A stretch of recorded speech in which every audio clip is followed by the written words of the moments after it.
कभी आपने सोचा है कि एक क्रेन को कैसे मैन्युफैक्चर किया जाता है? आइए आज जानते हैं सजानन इंजीनियरिंग के फाउंडर के साथ। तो ये है सजानन इंजीनियरिंग के फाउंडर हितेश पटेल।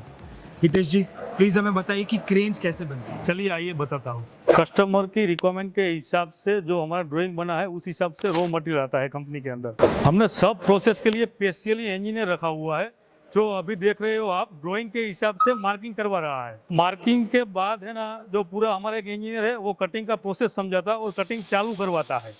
कटिंग के बाद असेंबली एंड फैब्रिकेशन होता है, उसके बाद वेल्डिंग प्रोसेस होता है। वो देखो हमारे इंजीनियर वो वेल्डिंग प्रोसेस शुरू करवा रहा है। वेल्डिंग की प्रोसेस साथ में भी हमको क्रेन में जो प्रोडक्ट लगती है उसका भी साथ में मैन्युफैक्चरिंग करना पड़ता है।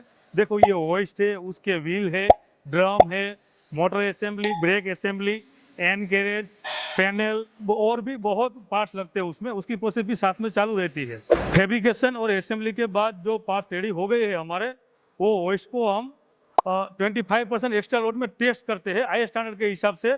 जो हमारे पास third party government approve load test है कंपनी के अंदर, इन हाउस फैसिलिटी।